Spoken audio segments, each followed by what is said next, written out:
Introducing the latest CD from Holy Parodies and the Don't Worship This Way band. It's Wrong Worship. Sing of your love on Sundays. Only sing of your love on Sundays. I will sing of your love on Sundays. Then this feeling is gone by Monday. I surrender some. I surrender some. Jesus, I will give you little. I surrender. I stand amazed at my hairdo. My stylist outdid herself. I lift my hands and see my nails. They match my eyes oh so well. Act now and get these bonus tracks. Great is this song. Sing with me, how great is this song. Man, I love to sing. Oh yes, just to sing this song. Savior, I don't need a savior. I'm busy living my life. Busy living my life. Christmas, go to church on Christmas. And maybe Easter too. So my faith is renewed. I've sung this song for years. It's now a standard here. But I still sing it, though I don't mean it. And I just go through the motions. Lift up your hands.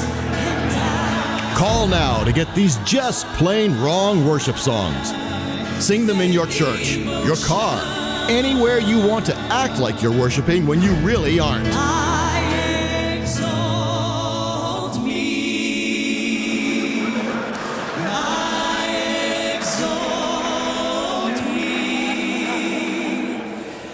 I exalt me. Only me. Praise me.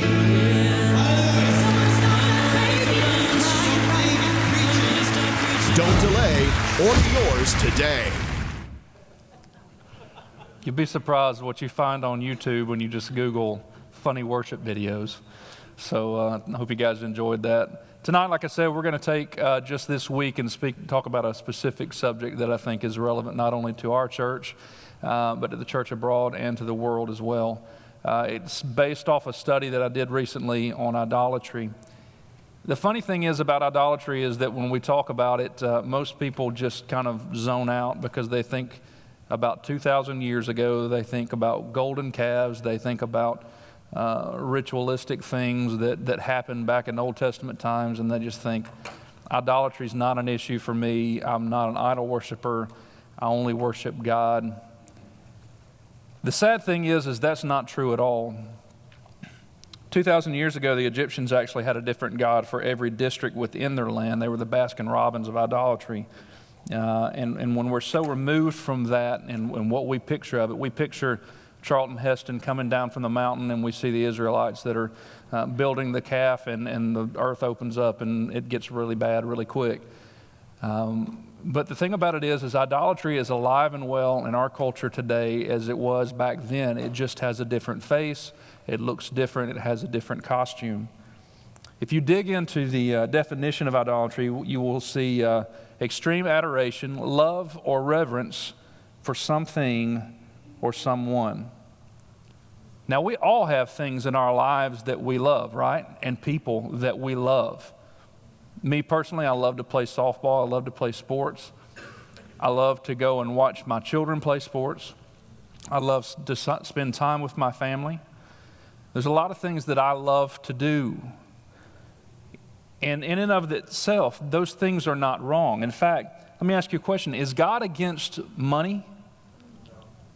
Is he against power? Is he against pleasure?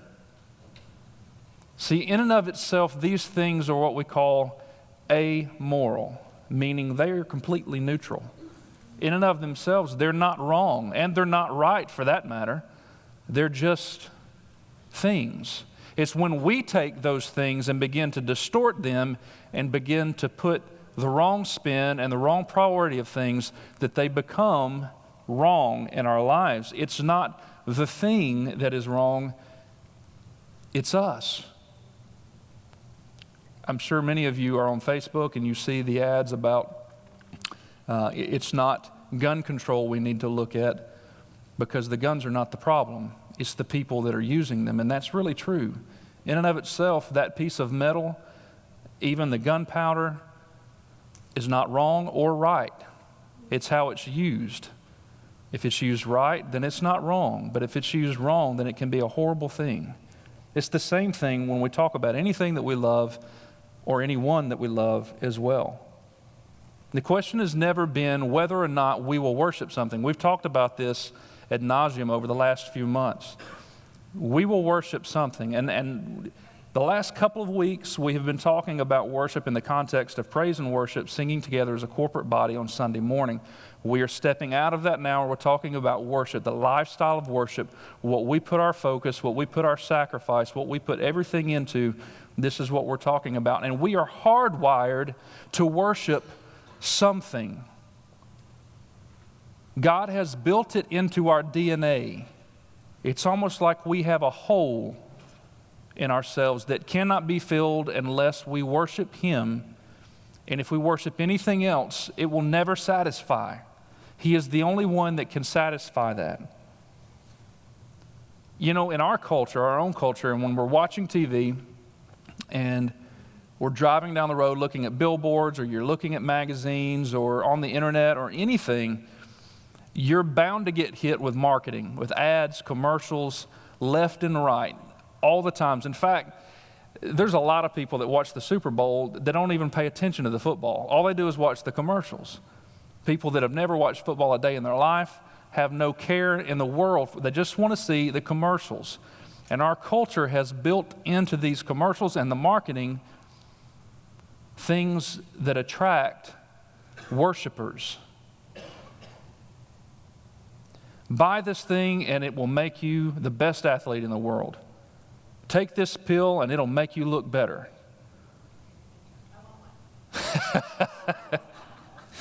They're trying to get to that part of you that is a worshiper that has things out of kilter. The whole marketing campaign of America in general is built that way. I mean, you can see it in every advertisement that you see, every ad that you read. They're playing off of the unhappiness, the boredom, and the depression of America. And I'm going to show you just a few of them that I think you'll recognize. And I just want you to take a look at it as we're watching them and see what you see.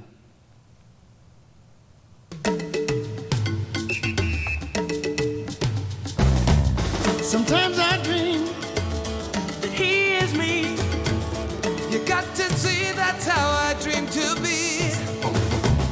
I dream I move, I dream I groove like Mike. If I could be like Mike, Oh, if I could be like Mike. like Mike. If I could be like Mike, Be like Mike. be like Mike, be like Mike. yeah, I try. Just need to fly. Just one day if I could be that way. I dream I move. Oh, I move. I dream I groove like Mike. If I could be like Mike, I'm gonna be like Mike. like Mike. If I could be like Mike, Be like Mike. Let's go, boys. Let's do it, chef. Keeper? Yeah? Whoa. When it stays on. When it stays on, lads? If when it stays on. Guess I'm Cristiano Ronaldo then. Yeah? Oh, I'm Neymar.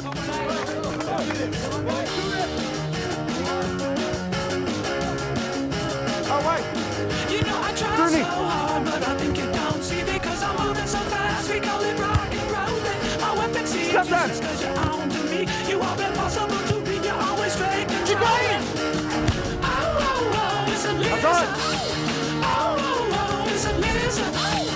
Oh, oh, oh, it's a listen. Gonna do a voodoo dance until you feel my power now. Oh! Neymar would never do that.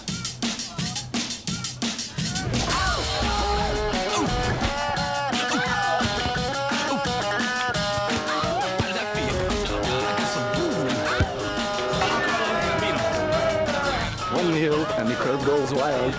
Son, I've got 50,000 fans screaming my name. That's not fair. Well, I've got boots that aren't even out yet.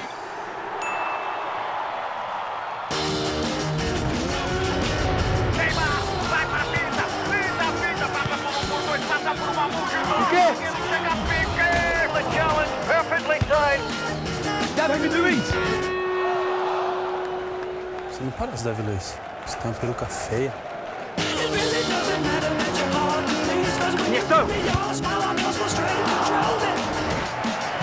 You mean Iniesta?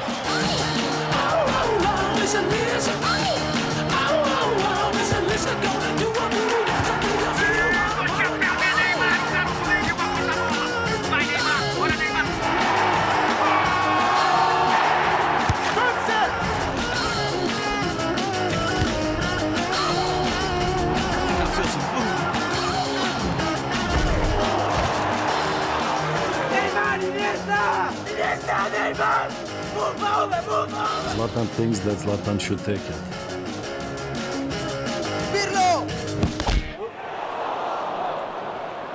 Sono contento di non essere lui. It's a good header, though. Get that! Come on! Come on!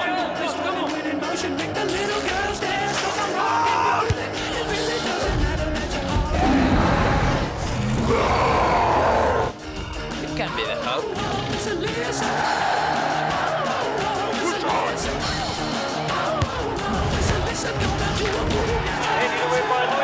The straight to win, Renee! The English will have scored into the top corner. The next goal wins!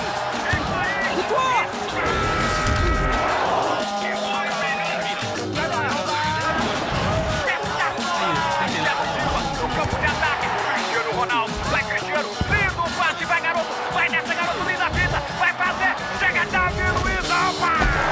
That could be a penalty! Penalty, really? Die! Penalty! Die! Joe! Silva! They're going to give the penalty. It's Cristiano Ronaldo. But hold on a second. Ma che è questo? He's taken the ball off Cristiano Ronaldo.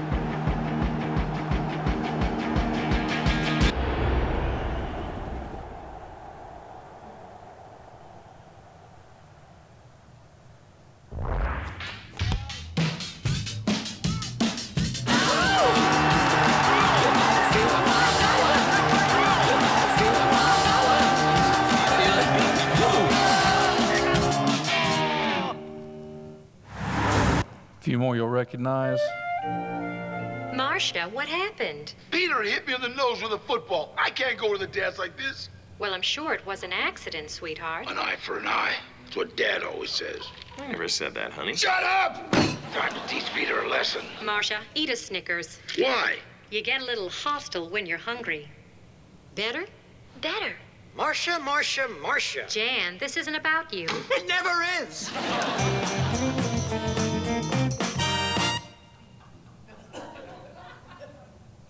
Hey, you know what it's gonna be like if I win a chance to play Dwayne Wade? Picture this. It's just me and him. I display my moves. Is that ball on a string? Is any of this legal? That's Wade's problem. This is your captain speaking. Please remain seated. We're expecting a little turbulence Because I will be crushing the rim. Game over, and then I fly into the atmosphere. He's right behind me, isn't he? The whole time.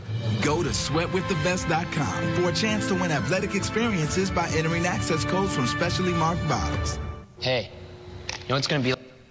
All right. Just a few commercials, one of them being the longest commercials in history. But what did you see in watching those? Did you see anything specific? Wear these shoes, you'll be the best. Drink this drink, you'll be the most powerful. Eat this Snickers, and it will satisfy everything that is going on in your mind and your body. They appeal to those things that matter most to you. I want to be the best at what I do. I have a hole in my heart. I need something that will satisfy it. What can you sell me that will make me complete? They know exactly what to do to appeal to you. And here's where we get confused in our modern thinking. We associate worship with religion. Now follow me for just a second. We think that worship has to do with robes and church services and singing, and it does have to do with that, but we limit it to that a lot of times. And we assume that if someone doesn't have that drawer in their dresser of life labeled organized religion, then they're not a worshiper. The problem is a misunderstanding of what worship truly is. When someone answers the question of worship by saying, I'm not the religious type, they're missing the point entirely. If that person is a member of the human race built with a mind, a heart, and a soul, they will worship something because, as we've already said, it is built into their DNA. God has made them to worship something. It's factory installed. It's standard issue. It's not a buyer's option that you can choose to do or not. You can't say, because I don't believe in God, I'm not a worshiper, because you are built as a worshiper. Just like every individual has a heart, every individual has that drawer in their dresser of life called worship. It just depends on what you put into that drawer, and that's your choice. So what's the real issue? Why do things become an issue in our lives? Every person probably recognizes this screen right here. Every person is probably, if you've been on a computer on the internet at all, you've probably been on Google either once or twice. It's very standard. Some people like Bing, but Google is something that most people use on a daily basis. Google is very interested in what you want to know. It's their business. And so they take pride. It's supply and demand. They take pride in researching this and finding out what it is that their people that are going onto their website want to know about, so that they can serve them better, so they can keep them. So they do research just like any other people, any other entity on the earth that does business. And in 2011, they did a study that tracked what you searched day by day, month by month, and year by year. Now, they do this every year, but 2011, they released the results to give everyone an idea. And you can even look as recent as the last hour. You can see what the search engine's results are. But this one right here was interesting to me. 338 million times per month, the term sex and video were searched. The term porn was searched 277 million times per month in 2011. This is the really sad one to me. The term Justin Bieber was searched 30 million times per month, while the term God was only searched 20 million times. Proverbs 4:23 says, your heart defines and determines who you are, how you think, and what you do. Proverbs 27:19 says, as water reflects the face, so one's life reflects the heart. It's no mystery based on these texts and based off what Christ said while he was there on earth that what we do reflects the condition of our heart. When we have issues with an idolatrous nature, it comes out in ways that are ugly. And in our culture, the way we're built in America, we tend to begin to treat the results of the situation as opposed to the source of the situation. If nobody's able to see what's going on in our heart and in our mind, everything looks good, then we feel like everything is fine. Behavioral scientists have a word for that called behavior modification. Behavior modification is like cleaning up the fish downstream from a toxic spill, but never going upstream to figure out what's going on that's causing this problem. This is behavior modification, and this is what our culture has trained us to do. It has trained us to not ask what is really the issue that is going on in our life. Just treat the results of the problem, and maybe it'll go away as long as nobody sees what's truly going on in our lives. So see if this sounds a little bit familiar to you. If you have an anger problem, take a deep breath and count to 10. Or take a pill. Just take something to get that anger down. If your marriage is in trouble, take her out on a date. Buy her something nice. Send her flowers. If you're drowning in debt, cut up your credit cards. How about this one? And I hesitate to say this one because I've struggled with this one. If your weight's out of control, join a gym. Again, there's nothing wrong with doing these things. Sometimes it's necessary to cut up your credit cards. Sometimes it's necessary to join a gym. But sometimes these things are just treating the results of a true problem that's in your heart. Sometimes we're placing the value of money way over where it should be. Sometimes we're treating the value of food, and I hesitate to say that because it's a hard one for me. We're placing it in a place that is way above. I mean, gluttony is a sin. I hate to tell you that. That's something we don't want to talk about in the church, but it is. Anything that we place, skip over it. If anything that we place above God and our focus on God is idolatry.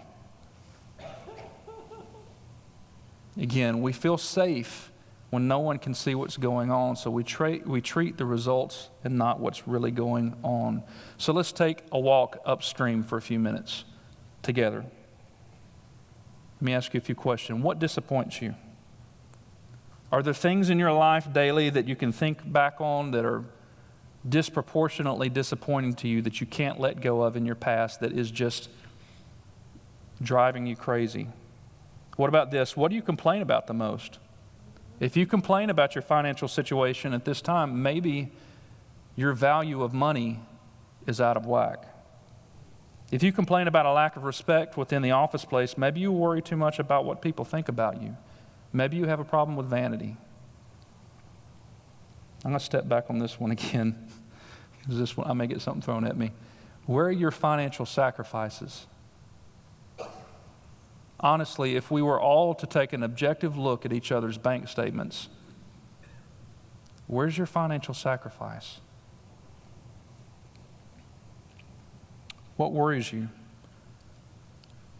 When you're at home at night, what is that that's just eating at you inside that you want, that you need, that you want to get to so bad, that is such a focus on your life that you can't think about anything else, that you don't have time to sit down and have devotions with God because that worry is eating at you because you want it so bad, but you can't get to it.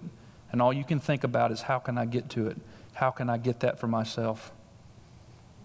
What about this? Where is your sanctuary? Where do you run to when you're hurting or you're reeling from a personal problem? Do you escape to the bottle? Do you escape to the computer to be one of those 200 million searches for porn? What are the things in your life that you run to when things get difficult? Because I'm here to tell you tonight, if it's anything other than Christ, things are out of whack for you. Where is your sanctuary? Where is your refuge tonight? I'll be transparent again. The thing I struggle with when I'm under stress is the refrigerator. Those that are closest to me know that I'm a stress eater, and I've fought it all my life. I'll go up and down with my weight, and it's just part of what I deal with and I struggle with, and I know better. It's like my golf game. I know what I'm doing wrong. I just can't fix it. But where is your refuge? Let me tell you something that is kind of scary. The average American consumes 2 to 3 pounds of sugar per week. A little over a century ago, when heart disease and cancer were not nearly so common, the average person consumed 5 pounds per year. So let me back up in case you missed that first part. The average American consumes 2 to 3 pounds of sugar per week. A century ago, it was 5 pounds per year. During the last 2 decades, we've increased our sugar intake 5-fold. I know that may seem just kind of trivial to you, but we're looking for this quick fix, something that makes us feel good, something that puts us on a sugar high, something that just says, that's better. We're looking for that every day in one way or another. It may not be sugar for you, but there are things I would guarantee, I would almost bet in every one of our lives in this room that we could identify and say, this is something that makes me feel better. But the sad part that we know even scientifically is that sugar can also trigger a boost in stress hormones that will remain for over 5 hours. And over that period, your body is coping with excess insulin and a depletion of healthy glucose levels. These things that we're searching for and we're going and accessing instead of going to Christ, they'll never satisfy. In fact, a lot of times they make us feel worse when we get done doing them than if we had just turned to Christ. Where we go for our refuge in our times of trouble says a lot about who we are. Lastly, what are your dreams? This is a tough one. What are your dreams? Do your dreams glorify God? Or do they glorify you? That's a difficult one, I think, for all of us. The things that we would love to have or achieve in our lives, do they glorify God? Could they even glorify God in some cases? Or do they simply glorify us? Exodus 34:14 talks about the fact that we serve a jealous God. Do not worship any other God, for the Lord, whose name is jealous, is a jealous God. You see, God is screaming at the top of his lungs saying, nothing you can do other than seek solace in me will satisfy you in the end. He's calling to you and saying, put it down. There's nothing in your life that you can access that will fill that hole in your heart, in your life, except me. Paul Coppin, a philosophy professor at Palm Beach Atlantic University, asked a question, when is jealousy a good thing? He talks about God's jealousy specifically, and he says this, people, he says, are like the dog who drinks out of the toilet bowl and says, it doesn't get much better than this. We could be enjoying the living water that only Christ can offer, but yet we choose to substitute it with things that are shockingly, disgustingly inferior. God knows what he has in mind for us, and it grieves him to see the choices that we make in sheer ignorance. It makes him jealous. But it makes him jealous in the most righteous and loving way. God is not jealous in the way that we get jealous sometimes. It's not like the jealous boyfriend who doesn't want the girlfriend even talking to another guy. That's not what it is. God is jealous for you because he knows what you could have. He knows what kind of fulfillment you could have in him. He's jealous for you in a righteous and a loving way, in a way that a parent loves their kid. Bill talked about it on Sunday. God's always going to love us in a way that he wants the best for us. He's the only one in our life that knows exactly what we need for our future. He's already prepared our future for us. But yet we clutter everything in our lives with other things because we think we know better than he does. The prophet Ezekiel talks about idolatry and compares it to that of a cheating spouse. For those of us who are married know that this is the most ultimate betrayal, and to even think about it makes our stomach turn. God wants to fulfill those things in our life in a way that we will never understand. Joshua knew something about idolatry. When we get to Joshua chapter 24, Joshua is already an older man. In fact, he's getting fairly close to death, and he's been with the Hebrews for many, many, many years, and he has seen the fickle nature of these people that would worship idols, then they'd dedicate their life to Christ, then they'd go back on their word, and then they'd go back to Christ, and it was back and forth, and he was getting tired of it. And that's when we arrive at Joshua 24. And that's where we'll pick up after a short intermission when you use the restroom. We'll give you about 10 to 15 minutes. We'll pick up at 7:15. All right, well, welcome back. Thank you for sticking around with us for the close of this one that we're calling Due North. And we're going to dive right back in just a second, and you'll understand why we're calling it Due North. And we're going to just real quickly, though, and like fashion, watch a quick video.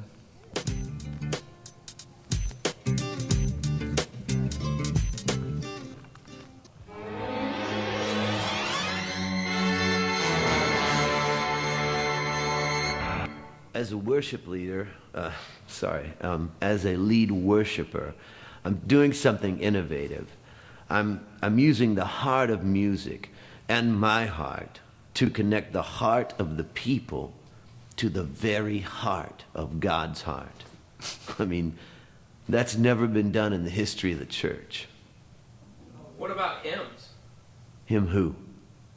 Hello, my name is George. And I'm Jorge, and we've just released a new CD. George and Jorge Remix the World. You see, there's so much great music out there that is worthless because it doesn't worship God. That's right. So what we've done is we've healed and purified them with just a little touch of Jesus. We'll give you a taste of it right now. 1, 2, 3. So I put my hands up, worshiping my God, and the sin just flies away. Wah, wah. Healing the sick like Yah, preaching the word like Yah. You know what this book is, Skippy? This is the only book that should be in churches other than the Holy Bible. Yep, you guessed it. It is a hymnal where such classics as Amazing Grace, how sweet the sound. You know, stuff like that. Good stuff. Awesome stuff. But you know, today's music, it's just a little too loud. It just sounds like it should be in a bar. You know, the ancient church was really offended by hymns because it reminded them of bar songs. Well, flip me over and tickle me twisted. Didn't know that. Still too loud. I'm just a leper, nobody loves me. He's just a leper from a leper colony. With scaly skin, he's a monstrosity. Do-de-de-do, do not come, you must go, and your skin not show. Let it show. Must not show. Let it show. Must not show. Let it show. Must not show. No, no, no, no, no. Pharisee, Pharisee. I've been called a lot of things. Snake handler, reptile man, crazy. But I'm tell you right now, there's no worship service that can shake 2 sticks at my chapel time. That's for sure. Get back in there, Carl. Where were we? Oh, yeah. My church believes in the fear of the Lord. And ain't nothing put the fear in a man like a rattlesnake. Tell me. You ever sung He Has Made Me Glad with a poisonous reptile stretched across your trembling shoulders? If not, then you've never truly worshipped. You don't believe me? Let me show you. Carl?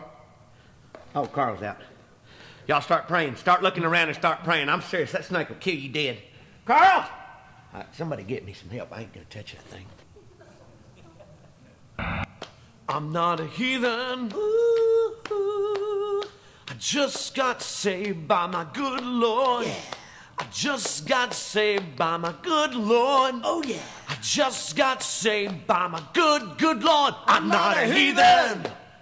Tonight's a night. Let's praise the Lord. I got some money. Let's tithe it. Tithe it up. I'm not a heathen.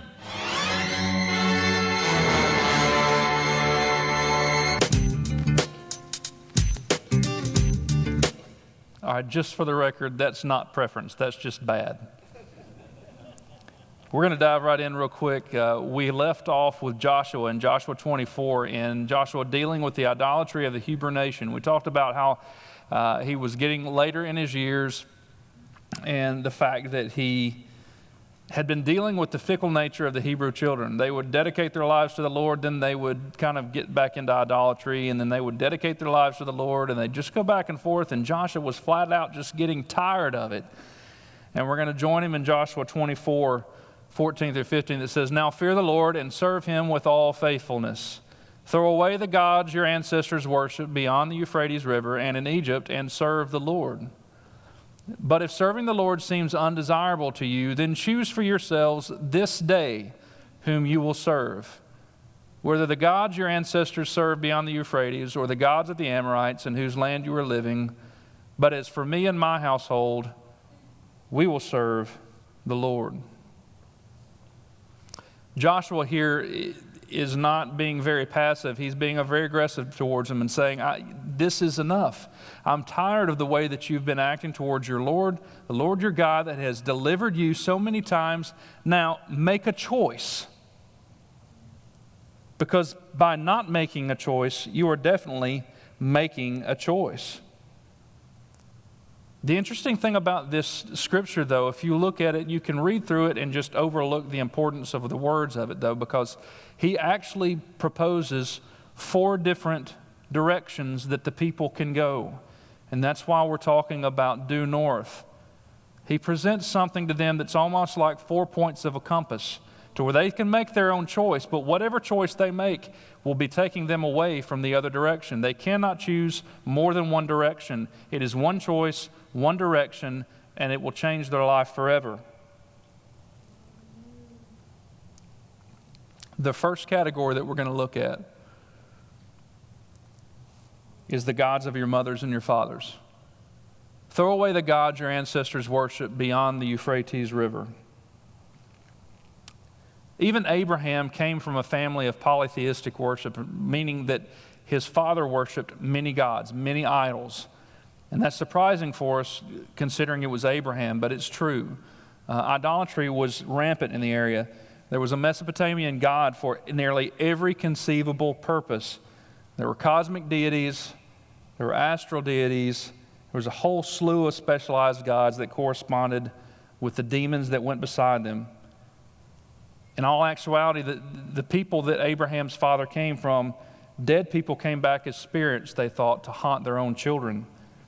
Hills and rocks and mountains they considered to be alive. In this thought process, this worship of idols still lingered in the people during Joshua's day. And this is important for us because the worship of idols of our parents and our grandparents, the things that were problems for them, are most likely in your life in some way, form, or fashion if you haven't addressed them already. There are things that we deal with on a daily basis that if we're not careful, we will pass on to our children as well. Many people will say, whatever you put on your shelf, they will put on your pedestal in the next generation. These are the gods of your mothers and your fathers, and as Joshua said, your ancestors, those that have come before you. If they're not dealt with, there's a good chance, just because we were raised by them, that they will be there. Now, hear me carefully. I'm not talking about generational curses. I'm talking about learned behavior. Talking about things that we see in our lives that we just think are okay. I mean, some things in our lives that we get from our mother and father are pretty well recognizable. A receding hairline we get from our father, or a big nose we get from our mom, or whatever it may be. Those things are easily recognizable, but there's some things that we don't pick up on that easily. Things that they struggled with that just naturally we walked into our own life as adults, and now we struggle with them. Psychologists call this the law of exposure. The basic premise is that our lives are determined by our thoughts, and our thoughts are determined by what we are exposed to. The law of exposure means that our minds absorb things when we are consistently exposed to them, and they just become part of our being. They begin to permeate everything that we are. So let me ask you a question. When you think about your own father or your own mother, did your father have a problem with the worship of money or with sports or sex or having success in career? What about your mom? Did she have a problem with shopping? And I'll be careful when I go there. Entertainment or even children? Now again, like I said, there's nothing wrong with these things in their own place, as long as they don't take precedence over a worship of God. Because see, this is the most natural of paths for us to get out of line with idolatry, is our bloodline. Because blood is always thicker than water, right? We'll protect our family tooth and nail. Even when we know they're not right, we defend them. But we have to be aware of these things.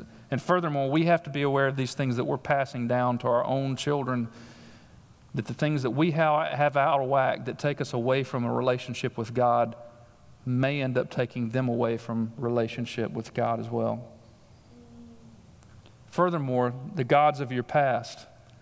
Joshua says, throw away the gods of your ancestors worshipped beyond the Euphrates River and in Egypt. Those next three words are important. Why does he bring up Egypt specifically?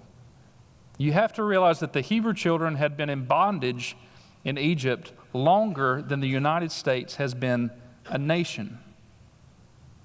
So it's impossible for a people, a culture, to be enslaved and be in that culture that long without absorbing some things into who they are.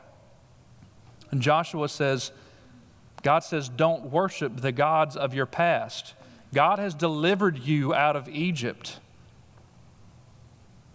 But you're carrying some things with you still that you should have let go of when God delivered you. Ezekiel 20:7 says, God says, each of you get rid of the vile images you have set your eyes on, and do not defile yourselves with the idols of Egypt. I am the Lord your God. Now, those of you who are dog owners, or maybe those of you who have friends that are dog owners, you'll identify with this. Sometimes I'll walk out back in my backyard and I'm either letting the dog out, or I'm going out to start grilling, or I'm going to get the lawnmower. I don't have my mind on where I'm walking. And I walk around for a few minutes doing whatever I'm doing, and I walk back inside the house, and I just walk where I'm walking, not even using my brain, because I kind of shut my brain off because I'm kind of dumb in general anyway. I sit down on the couch, and I begin to smell something that's not too pleasant. And I realize that I've tracked dog stuff all over the carpet and all over the tile and everywhere that I have walked. Joshua was saying, there's things that you have brought with you that are horrible, out of bondage, that are still there. And you say, why should we worry about that? Once we enter into relationship with God, we're saved, we're sanctified, we're filled with the Holy Ghost, we have been delivered. The problem is we're still bringing dog poo with us because we haven't left it behind. So we're carrying things into a relationship with God that we should have been able to leave behind, and it's a constant process. But Joshua says that you have to be aware of the fact that God wants to change you in this relationship. God wants to bring you closer to Him, and you can't bring the idols, the things that will take you away from me, with you into relationship.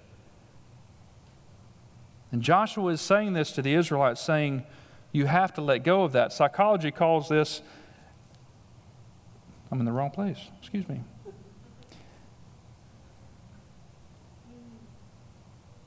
But it's a difficult thing to understand. But as married people, we even understand that sometimes we bring things into a relationship from our past that if we don't deal with it, it could take us away from that person that we're in a relationship, right? It's the same thing with God. God wants us to be in a relationship with Him, and if we bring things into our relationship with Him and we don't deal with them, then they become this pungent thing that will take us away from our focus with God. Option 3 is the gods of our culture, or the gods of the Amorites in whose land you are living. So we've talked about the gods that their ancestors worshipped. We talked about the gods in Egypt, which God had delivered them from in their past. Now we're talking about the people, the Amorites, that God had actually given them the victory over. However, they still lived in close proximity to the Israelites. The area that the Israelites lived in at that time was much like that of our own. It was a diverse nation. It was a diversity of cultures, of different nationalities, a diversity of different worship. And Joshua was saying, you have to be careful who you hang around and what you're picking up from them. He's saying that society is going to change you if you're not careful. We all know the worship of Baal is similar to what we saw in the old Moses depiction with Charlton Heston. I mean, it was similar to that. Baal was originally the lord of the weather, but it then expanded to fertility and ritual prostitution and so forth and so on. There was also the mother goddess of Ashtoreth in that area. And the main issue with these was the ritual practices in the temple, practices of ritualistic prostitution. These things were enticing the Israelites. And as they saw it day to day, as they walked down the street, it began to soften them to what they thought was right and what's wrong. This is no different than what we walk through every day in our culture. God has called us to be a sanctified people, but it's difficult sometimes when we walk around and we have such a diverse nation, a diversity of cultures, of nationalities, of different worships. We're vastly seeing other forms of worship growing at a much faster rate than Christianity in America. So this is very relevant to us as a people. It's very relevant for us as Christians. Paul writes, "Do not conform to the pattern of this world, but be transformed by the renewing of your mind." The Bible, even in the New Testament, we move forward to the New Testament, it talks about the fact that culture will change you if you're not careful. You have to be careful what you're reading, what you're watching, what you are hearing, and don't allow it to change you. And then lastly, the fourth point on the compass, "But as for me and my household, we will serve the Lord." Truly the only option that was worth anything, Joshua leaves for last. However, he kind of stacks the deck. If you back up to the text before 24, 14, and 15, he begins to explain to the people what God has done for them. He talks about bringing Abraham out of the polytheistic culture and promising to give him descendants. He talks about delivering them from the Egyptians and the bondage there. He talks about the Red Sea. He talks about helping them defeat the Amorites there in that land. He talks about helping them cross the Jordan and coming into Jericho, and how the citizens of Jericho fought against them. He stacked the deck because he wanted them to know, make your choice today, but make it well. And remember what he's done for you. Remember the things that he has done for you, because you will have to make your choice. Because if you don't make your choice, you're making it. God had been active in their lives, redeeming them, protecting them, guiding and providing them. So Joshua was basically saying, you have to remember what God has done for you, and then say, what have these other gods done for me? And in making your own choice tonight, I would ask the same thing. What enduring value has the God of wealth ever brought you? Did the gods of pleasure ever once deliver you true and lasting happiness? What about the god of sex? Only for a moment. Only for a moment. There's nothing on this earth that can provide lasting peace, joy, fulfillment like the Lord. I want to give you a good example. Tom Brady, quarterback of the New England Patriots, 4 Super Bowl rings, 3 Super Bowl MVP awards, 2 league MVP awards, 10 Pro Bowls, has more division titles than any other quarterback in NFL history with 12. He's 5th on the all-time list for career passing yards, 5th for career touchdown passes. His career postseason record is 21-8. His playoff win total is the most in NFL history. And the list goes on and on and on. His annual salary is $9 million a year. That's hard for any of us to even fathom. He's dated a succession of supermodels, one of them that he actually married. For many on this earth, they would say this guy has reached the climax, the apex of everything that we would desire.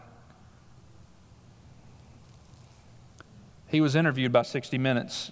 Steve Croft interviewed him, and they were having a discussion about his life, his successes, the things that he had attained, he achieved.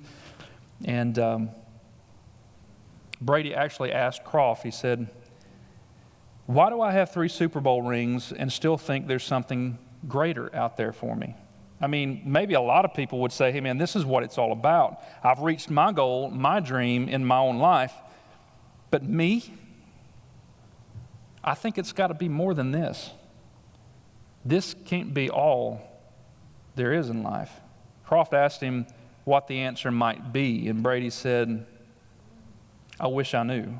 I love playing football. I love playing the quarterback or being the quarterback for the Patriots, but at the same time, I think there are a lot of other parts about me that I'm still trying to find." If that's not a good example, I don't know what is. A man that has achieved everything professionally, financially. I mean, he is at the pinnacle of what he does.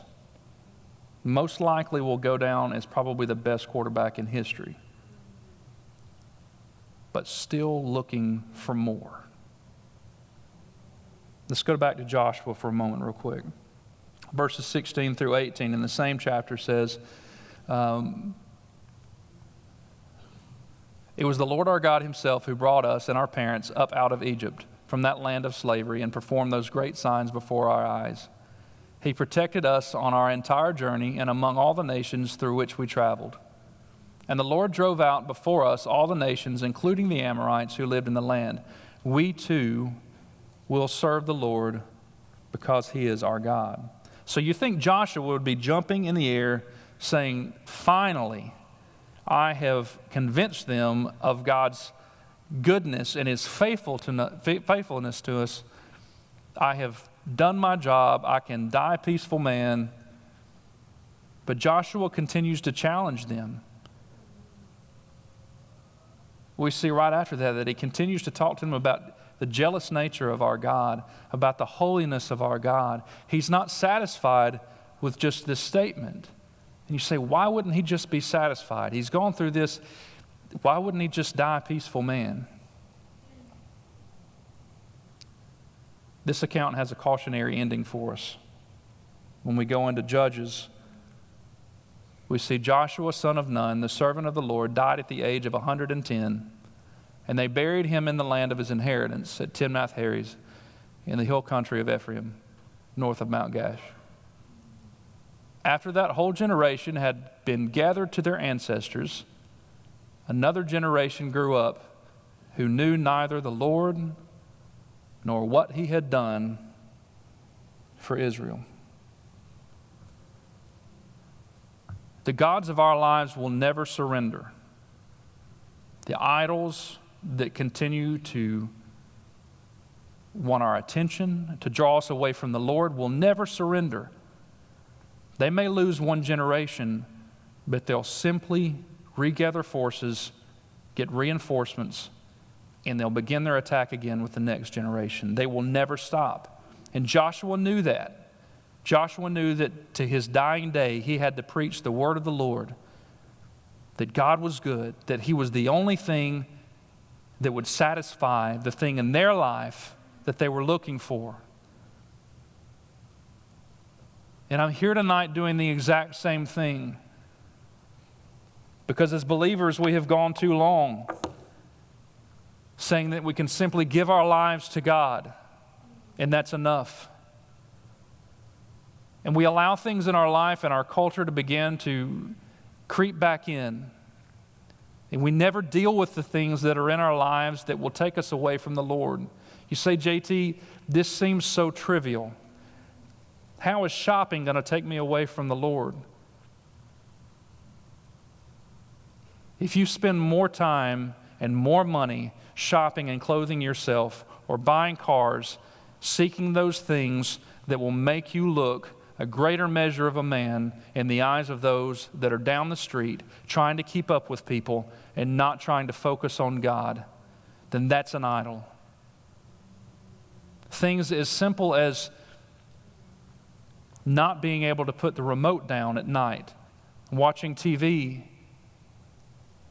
and then waking up the next morning and saying, I just didn't have time to read my Bible and to pray, but yet you spent 2 hours watching reruns of CSI. That's an idol. Whatever word you want to put on it, but it's something that takes you away from your time with the Lord. And God says, stop trying to fill these things in your heart with other things than me. I'm here and I'm crying out to you and saying, I can fulfill that need in your life. Simply look to me. Tonight, I don't know what it is in your life that you struggle with. I know the things I struggle with. I don't ever want to stand up here and make you think that I don't, because I do. We all do. But tonight, I just want to challenge you to say, God, what are the things in my life that either I picked up from my parents or things that I struggled with before I got in relationship with you and I haven't dealt with them? What are the things in my culture every day that I'm hearing, that I'm susceptible to, that I'm giving into, that is taking me away from true north? The only direction that I need to focus my attention, my effort, and my time on, and that's the Lord. Let's pray.